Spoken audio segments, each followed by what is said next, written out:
दोस्तों, मेरा नाम शिवा है और मैं उड़ीसा के एक छोटे से गांव का रहने वाला हूं। जंगल, दोस्तों जंगल एक ऐसी जगह है जहां बहुत सारे रहस्य छिपे होते हैं। कभी भी हमें बिना वजह जंगल में नहीं जाना चाहिए। जंगल जितना बाहर से सुंदर और शांत दिखता है, असल में अंदर से उतना ही भयानक होता है। अब दोस्तों, मेरा गांव भी जंगल के पास ही है, लेकिन हम कभी भी बिना वजह जंगल में नहीं जाते, क्योंकि हम गांव वाले बिल्कुल अच्छी तरह से ये बात जानते हैं कि जंगल में सिर्फ जंगली जानवर ही नहीं रहते। उसमें कई अघोरी, भूत, प्रेत, चुड़ैल, छलावे और कई बुरी शक्तियां वहां वास करती हैं। हम गांव वालों को भी जब जंगल से लकड़ियां लानी होती हैं तो कई लोग साथ मिलके जाते हैं, और वो भी सुबह के वक्त जाते हैं ताकि शाम ढलने से पहले दिन के उजाले में ही हम जंगल से बाहर आ जाएं, क्योंकि रात होते ही जंगल जागृत हो जाता है। हमारे गांव के बगल में जो जंगल था वो काफी डरावना माना जाता था। रात की तो दूर की बात है, बल्कि दिन के वक्त भी गांव के किसी भी इंसान की अकेले उस जंगल में जाने की हिम्मत नहीं होती थी। रात के वक्त जंगल से कई भेड़िए और उल्लुओं की आवाजें आती हैं। कभी कभी तो रात में किसी औरत के रोने की आवाज भी आती है, और कभी कभी ऐसा लगता है जैसे बहुत सारे लोग एक साथ चीख रहे हों और चिल्ला रहे हों। जंगल से पहले हमारा गांव आता है, और गांव के अंदर से ही होके आखिरी छोर से जंगल शुरू हो जाता है। एक दिन की बात है, एक बड़ी सी कार हमारे गांव में आती है। उसमें से 2 लड़की और 3 लड़के उतरे, जो कि देखने में मेरी तरह ही 20 या 22 साल के लग रहे थे।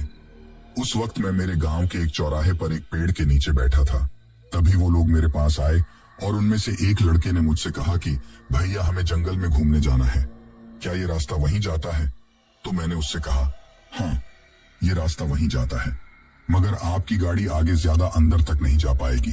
थोड़ी दूर आगे जाने के बाद आपको पैदल चलकर ही जाना पड़ेगा। मेरे मुंह से ये बात सुनने के बाद उन्होंने मेरा धन्यवाद किया, और उसके बाद वो लोग अंदर जंगल की ओर चले गए। अभी उन लोगों को गए हुए लगभग 1 घंटा ही हुआ होगा कि तभी वो लोग वापस आए और मेरे पास आकर कार रोकी और मुझसे कहा कि क्या आप हमारे साथ जंगल में घूमने चलेंगे? हमें पता नहीं है कि कौन सी जगह देखने लायक है और कौन सा रास्ता कहाँ जाता है। अगर आप साथ चलेंगे तो हमें घूमने में आसानी होगी। उनकी वो बात सुनकर मैं सोच ही रहा था कि जाऊं या नहीं जाऊं। तभी उन लोगों ने कहा कि अगर आप हमारे साथ चलेंगे तो हम आपको 2000 रुपए देंगे। अब इतने रुपए का नाम सुनते ही मैं काफी ज्यादा चौंक जाता हूँ, क्योंकि आज से पहले किसी ने भी इतने पैसे देने के लिए नहीं बोला था। मुश्किल से हर कोई 500 रुपए ही देकर जाता था। इसी वजह से मैं तुरंत ही उन लोगों के साथ जाने के लिए तैयार हो जाता हूँ। पर मैंने उन लोगों से साफ साफ कह दिया था कि मैंने भी पूरा जंगल नहीं देखा है, वो तो हम थोड़ी दूर लकड़ी काटने के लिए जाते हैं, इसीलिए मैं उतनी दूर तक ही आपको ले जा सकता हूँ जहां तक हम लोग लकड़ी काटने के लिए जाते हैं। उससे आगे का मुझे कुछ भी नहीं पता है। मेरी ये बात सुनकर उन लोगों ने मुझसे कहा कि ठीक है, जहां तक का तुमको पता है वहां तक ले चलो। तभी मैं उन लोगों से कहता हूं कि मैं आप लोगों साथ चल तो लूंगा, लेकिन सिर्फ एक शर्त पर कि आप लोगों शाम ढलने से पहले पहले जंगल से वापस आ जाएंगे, क्योंकि रात में हम गांव वाले कभी भी जंगल में नहीं जाते। तभी उनके साथ जो लड़कियां थीं उन्होंने मुझसे कहा कि भैया, हम पागल थोड़ी हैं जो रात को ऐसे घने जंगल में रुकेंगे, आपसे ज्यादा डर तो हमें लगता है। उनकी ये बात सुनकर मैं उनके साथ जाने को तैयार हो गया। फिर उनके साथ कार में बैठते ही उन्होंने सबसे पहले तो मेरा नाम पूछा, तो मैंने उन्हें अपना नाम शिवराज बताया। वैसे गांव में सब लोग मुझे शिवा कह के बुलाते हैं। फिर उन सभी लोगों ने भी मुझे अपने अपने नाम बताए। उनमें से 2 लड़कियां थीं जिनका नाम रेणुका और रिंकी था, और जो लड़के थे उनके नाम दीपक, मोहित और सतीश थे। फिर हम सभी कार में बैठ के जंगल के अंदर चले गए। अभी हम लोग जंगल में सिर्फ 1 किलोमीटर जितना ही अंदर गए होंगे कि तभी से घना जंगल शुरू हो गया था, और रास्ता भी बहुत सकड़ा हो गया था, जिसके कारण रास्ते के दोनों तरफ की घनी झाड़ियां गाड़ी के शीशों से रगड़ती हुई जा रही थी। तो फिर मजबूरी में उन लोगों ने गाड़ी साइड में लगाई और अपने अपने बैग लेकर गाड़ी को लॉक कर दिया। फिर हम सब पैदल ही जंगल के अंदर चलने लगे। लगातार 2 घंटे तक चलने के बाद दोपहर हो गई थी, और तब तक हम एक नदी के किनारे पहुंच गए थे। वहां का नजारा बहुत ही सुंदर था। नदी के दाईं ओर दूर एक झरना बह रहा था। साथ ही नदी का पानी एकदम साफ था, और आसपास में थोड़ा मैदानी इलाका था, जहां हर तरफ हरी भरी घास उगी हुई थी, जिसको देखकर उन सारे दोस्तों ने वहीं रुककर खाने पीने का प्रोग्राम बनाया, जिसके चलते वहां एक जगह पर टेंट जैसा कुछ बनाया और उसमें सारा सामान रख दिया। तब तक सभी लोग बहुत थक गए थे, जिसके कारण सभी लोगों ने वहां बैठकर कुछ देर आराम किया और फिर सब नदी की ओर चलने लगे। फिर उन लोगों ने नदी से बहुत सारी मछली पकड़ी और खाना खाने का इंतजाम किया। फिर उन लोगों ने पकड़ी हुई मछलियों को आग में भूनकर खाया। तब तक बहुत समय बीत गया था और सूरज हल्का हल्का पहाड़ों के पीछे छुपने लगा था। तब मैंने उन लोगों से कहा कि मेरे ख्याल से अब हमें वापस चलना चाहिए, क्योंकि बहुत जल्द अब अंधेरा होने वाला है। तो उन सभी दोस्तों ने कहा, क्या यार, अभी अभी तो आए हैं और इतनी जल्दी कैसे चले जाएं? वैसे उन लोगों की भी गलती नहीं थी। जंगल की सम्मोहन शक्ति ही कुछ ऐसी होती है कि आपको दिन के उजाले में जंगल छोड़कर जाने का मन ही नहीं करता है। तो उनमें से एक लड़का, जिसका नाम मोहित था, उसने मुझे साफ साफ मना कर दिया और कहा कि आज की रात हम यहीं गुजारेंगे। अगर तुझे जाना है तो ये ले 2000, तू जा सकता है।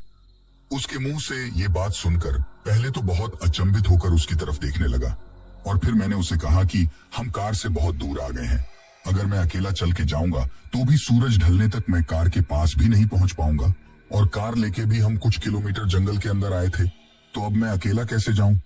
तो उसने मुझसे कि ठीक है, तो फिर तुम भी आज हमारे साथ यहीं पर रुक जाओ। सिर्फ एक ही रात की तो बात है, सुबह होते ही हम सब यहाँ से निकल लेंगे। उसके बाद जब उसने मेरे चेहरे पर चिंता के भाव देखे तो उसने मुझसे कहा कि देख भाई शिवा, तू खामखा टेंशन ले रहा है। हमारे पास खाने पीने की और जंगली जानवरों से अपनी रक्षा करने के लिए हथियारों की सारी व्यवस्था है। ये कहते हुए दीपक ने अपना शर्ट कमर से ऊपर किया और मुझे अपनी रिवॉल्वर दिखाई। फिर मोहित और सतीश ने भी मुझे अपनी अपनी पिस्टल दिखाई और कहा, अपने पास सब सामान है, तू टेंशन ना ले। मैं समझ गया कि आज मैं बहुत बुरा फंसा हूं। मैंने इन लोगों पर भरोसा करके बहुत बड़ी गलती कर दी है। पर मैंने उन लोगों को कुछ नहीं कहा और उनके साथ रात को वहीं पर रुकने का फैसला कर लिया। फिर दीपक ने उनके साथ जो लड़कियां थीं उनसे कहा कि तुम लोग खाना पकाने का इंतजाम करो, मैं और सतीश कुछ और मछलियां पकड़कर लाते हैं। मोहित और शिवा, तुम दोनों जंगल में से सूखी लकड़ियां लेकर आओ। फिर मैं और मोहित जंगल में लकड़ी लेने चले गए, लेकिन दिन ढलने से पहले हम दोनों लकड़ियां लेकर कैंप में वापस आ गए थे। तब तक उन लड़कियों ने पत्थर रखकर चूल्हे जैसा बना लिया था और घर से साथ लाए हुए कच्चे चावल भी पका लिए थे, और तब तक दीपक और सतीश भी बहुत सारी मछलियां लेके आ चुके थे। उसके बाद लड़कियों ने खाना पकाने की तैयारी की। तब तक उन तीनों दोस्तों ने अपने बैग से शराब की बोतल निकाली और तीनों शराब पीने लगे। तभी दीपक ने मुझे आवाज लगाई, शिवा, तू भी पिएगा क्या? तो मैंने उन लोगों को मना कर दिया। कुछ देर बाद खाना बनकर तैयार हो गया और फिर हमने कैंप के बाहर आग जलाई और सब आग के इर्द गिर्द खाना खाने बैठ गए। हम सब ने खाना खाया और बाद में सब लोग आग के पास बैठ गए और अपने अपने डरावने अनुभव शेयर करने लगे। जैसे जैसे रात होती गई, झिंगूरों और उल्लुओं की आवाजें बढ़ती गईं। थोड़ी देर बाद कहीं दूर से भेड़ियों के रोने की आवाजें सुनाई देने लगीं। जंगल का ऐसा माहौल देखकर मेरे मन में डर बैठने लगा। हम सब साथ बैठ के बातें कर ही रहे थे कि तभी कैंप के पीछे से हमें किसी के चलने की आवाज आई। उस आवाज को सुनकर सभी के चेहरों पर डर के भाव आ गए। उस आवाज को सुनकर दीपक ने तुरंत उठकर टॉर्च जलाई और कैंप के पीछे की तरफ गया, लेकिन वहां कोई नहीं था। फिर दीपक ने कहा, ये जंगल है, यहाँ कई जानवर घूमते हैं, होगा कोई छोटा मोटा जानवर, इसमें इतना डरने की क्या बात है? तभी मैंने दीपक से कहा कि अभी भी वक्त है, हमें वापस निकल लेना चाहिए, मुझे यहाँ बहुत डर लगता है। मेरे साथ साथ रिंकी और रेणुका ने भी कहा कि हमें भी बहुत डर लगा रहा है, चलो ना चलते हैं। तो दीपक ने हंसकर मेरा मजाक उड़ाते हुए कहा कि क्या यार, तुम भी इस गवार की बातों में आ गए। फिर से हम सब लोग वापस आग के पास बैठ गए, लेकिन अब कोई भी मस्ती मजाक नहीं कर रहा था। सबके अंदर एक डर भर गया था।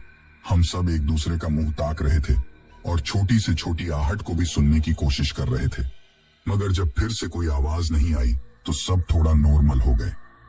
कम से कम 1 घंटे तक हम ऐसे ही बैठे रहे। रात के तकरीबन 11 बजे होंगे। तब तक हम सभी लोग बैठे बैठे थक गए थे। तभी रेणुका और रिंकी ने कहा कि हमें बहुत नींद आ रही है, चलो सब सो जाते हैं। अभी उन्होंने ये बात बोली ही थी कि उनके बात बोलते ही अचानक से फिर से जंगल से कुछ सर सर की आवाज आती है। हम सब फिर से डर गए।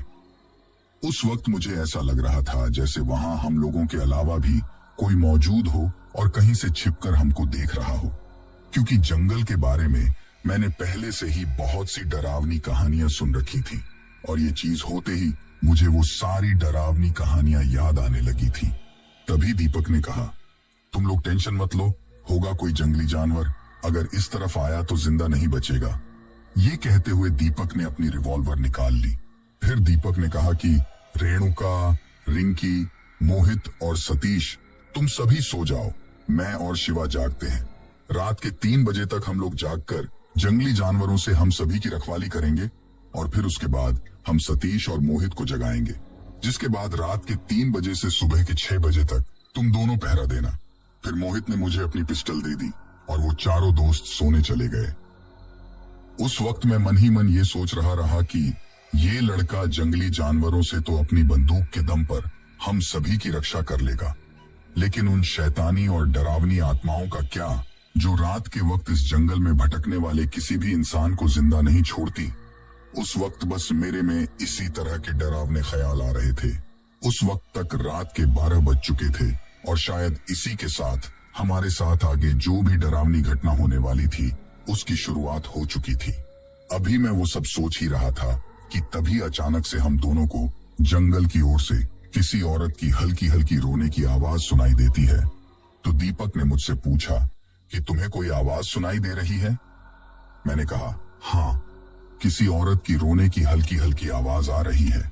तो दीपक ने कहा कि जरूर यहाँ आसपास में कोई कबीला या गांव होगा और उसी कबीले की कोई औरत जंगल में गुम हो गई होगी, शायद उसको हमारी मदद की जरूरत है। चलो हम देखकर आते हैं, क्या पता वो किसी मुसीबत में हो। ये कहकर वो जंगल की ओर जाने लगा।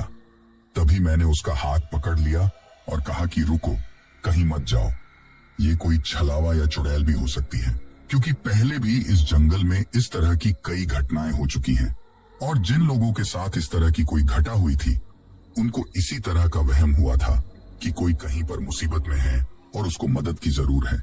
लेकिन फिर आगे चलकर उनके साथ जो हुआ था वो इतना भयंकर और खतरनाक था कि उसकी कोई कल्पना भी नहीं कर सकता।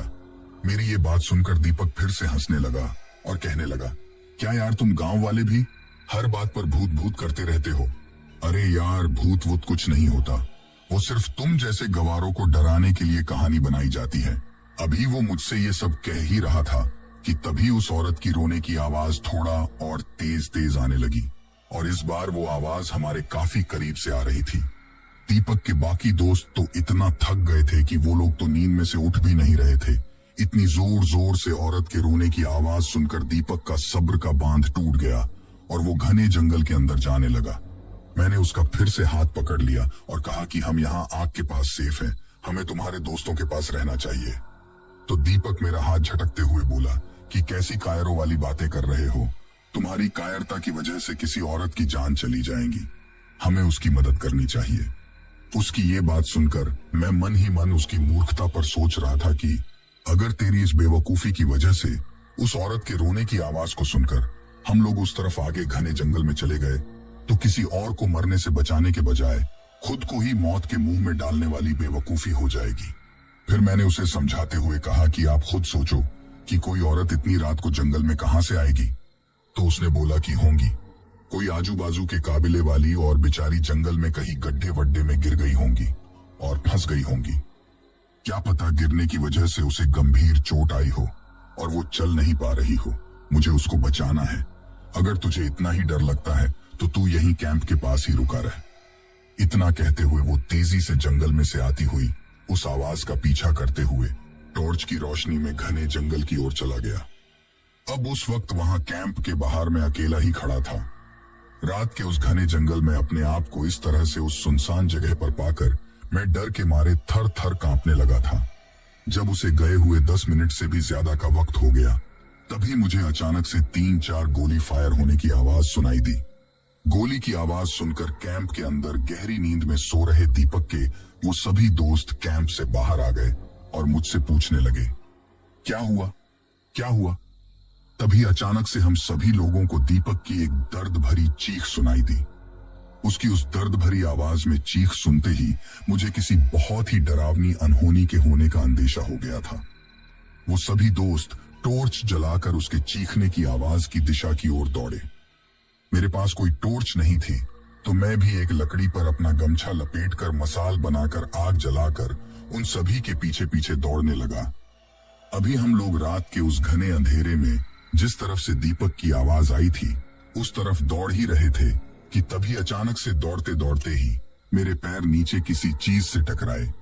जैसे ही वो चीज मेरे पैरों से टकराई तो मैंने रुक कर अपने हाथ में जलती हुई मशाल की रोशनी नीचे की तरफ डाली। पर जैसे ही मैंने नीचे की तरफ वो रोशनी डाली तो नीचे की तरफ वो रोशनी डालते ही जो चीज मुझे नीचे पड़ी हुई दिखाई देती है उसको देखकर मैं डर के मारे कांप उठता हूँ। उसको देखते ही मेरे शरीर से अचानक से डर के मारे पसीना निकलने लगता है और मेरी आगे फटी की फटी रह जाती है। उसके बाद मुझको इस तरह से अपने पीछे अचानक से रुकता हुआ देखकर मेरे आगे आगे दौड़ रहे वो लोग भी रुक गए और मुझको वहां पर नीचे की तरफ घूरकर किसी चीज को देखते हुए देखकर वो भी वापस चलकर मेरे पास आ गए। जैसे ही वो मेरे पास आए तो नीचे पड़ी हुई उस चीज को देखकर मेरी जैसी ही हालत उन सभी लोगों की भी हो गई थी। दरअसल हमने देखा कि वहां पर दीपक की लाश पड़ी है और वो भी बिना सर वाली, यानी कि उस वक्त वहां पर उसका सिर्फ धड़ ही पड़ा हुआ था, बल्कि उसकी मुंडी वहां कहीं नहीं थी। शायद उसकी मुंडी को कोई काट कर अपने साथ ले गया था। अपने उस वक्त वहां पर इधर उधर देखा भी, लेकिन उस वक्त हमें वहां पर कुछ भी दिखाई नहीं देता है। लेकिन अचानक से इस तरह से उसकी लाश को इस हालत में देखकर हम सभी की चीख निकल गई और हम सबकी रूह कांप गई। सतीश और मोहित रोते हुए चीखने लगे कि किसने मारा मेरे दोस्त को, कौन है वो, मेरे सामने आओ, जिंदा नहीं छोड़ूंगा मैं किसी को। अभी उसने इतना बोला ही था कि तभी अचानक से दूर अंधेरे में से एक बहुत ही भारी और डरावनी किसी के हंसने की आवाज आई। मैंने मारा है, क्या कर लेगा तू? ये कहते हुए वो जो कोई भी था वो जोर जोर से हंसने लगा। तभी मोहित गुस्से में जिस तरफ से आवाज आस रही थी उस तरफ दौड़ने लगा। हम सब भी उसके पीछे पीछे दौड़ने लगे। हमने बहुत ढूंढा कि वो डरावनी आवाज कहां से आ रही है, मगर हमें कुछ भी पता नहीं चला। तभी हम सब लोगों ने देखा कि हमसे थोड़ा आगे की ओर अंधेरे में दो सफेद सफेद आंखें चमक रही हैं। जैसे ही मोहित पिस्टल लेके उसकी तरफ दौड़ा तो उसके दौड़ते ही वो थोड़ा घने अंधेरे की तरफ हंसते हुए भाग गया। मोहित भी उसके पीछे पीछे भाग रहा था। उस वक्त वहां जो कुछ भी हो रहा था उसको देखकर मुझे एहसास हो गया था कि कोई हमारे साथ खूनी छुपम छुपाई खेल रहा है, और मुझे इस बात का भी एहसास हो गया था कि वो कोई नॉर्मल चीज नहीं है, बल्कि कोई बहुत ही डरावनी और शैतानी शक्ति है जिसका हम साधारण से इंसान इतनी आसानी से सामना नहीं कर सकते। इस चीज का एहसास होते ही मैंने मोहित को आवाज लगाई, रुको, ये एक जाल है, हमें वापस कैंप के पास जाना होगा। वापस आओ, सब लोग वापस आओ, ये एक छलावा है। ये किसी भी इंसान को इसी तरह से बड़ी चालाकी से फंसाते हैं और फिर उसे मार देते हैं, जैसा कि अभी कुछ देर पहले इसने तुम्हारे दोस्त दीपक के साथ किया है। अब ये ठीक वैसा ही हम सभी के साथ करना चाहता है और हमको यहीं पर मौत की नींद सुलाना चाहता है। लेकिन हमारे साथ ऐसा कुछ भी करे उससे पहले ही हमको यहाँ से निकलना होगा। वापस आओ, सब वापस आओ। मैं उन सभी लोगों से बार बार ये बात कह रहा था, लेकिन वो लोग मेरी एक नहीं सुन रहे थे। जब मोहित दौड़ते दौड़ते थक गया तो वो रुक गया। उसके साथ साथ हम सब भी वहीं पर रुक गए। मैंने सबको समझाया कि देखो, ये एक छलावा है, वो हमें फंसा रहा है। मुझे लगता है हमें कैंप के पास वापस चले जाना चाहिए, वरना एक एक करके सारे के सारे मारे जाएंगे। फिर मोहित ने मेरी बात मान ली और हम सब वापस जाने को मुड़े ही थे कि तभी अचानक से पीछे से मोहित की एक दर्द भरी चीख हम सभी के कानों पड़ती है। उसकी चीख सुनाई देते ही जैसे ही सभी लोगों ने उसकी ओर पलट कर देखा तो सभी लोगों का कलेजा मुंह को आ गया। हमने देखा कि मोहित के पीछे एक बहुत लंबी सी औरत खड़ी हुई है, जो दिखने में कम से कम 7 या 8 फीट की होंगी। लेकिन उसको देखकर ये लग नहीं रहा था कि ये कोई औरत है, क्योंकि उसका हुलिया तो किसी औरत की तरह का था, लेकिन उसकी शक्ल किसी मर्द की तरह की थी। उसने अपने लंबे लंबे नाखूनों वाले हाथ के पंजे को मोहित की पीठ से घुसते हुए आगे की तरफ से उसके पेट के आर पार निकाल दिया है। और एक ही हाथ से उसको हवा में उठा दिया था। जैसे ही हमने मोहित की तरफ देखा तो हमें दिखाई देता है कि मोहित का पेट फट के उसकी अतड़ियां बाहर की तरफ लटक गई हैं और ऊपर की तरफ से उसके मुंह के साथ साथ उसके नाक और कान से भी खून की धाराएं बहने लगी थीं और उसका पेट तो बुरी तरीके से फट चुका था। मोहित हमारी तरफ दर्द भरी नजरों से देख रहा था और हमारी तरफ देखते देखते ही वो हम सभी को छोड़कर हमेशा हमेशा के लिए चला गया। मोहित की ऑन द स्पॉट वहीं पर डेथ हो गई थी। तो दोस्तों, ये थी हमारी आज की कहानी। कहानी आपको कैसी लगी ये आप मुझे कमेंट बॉक्स में कमेंट करके जरूर बताना।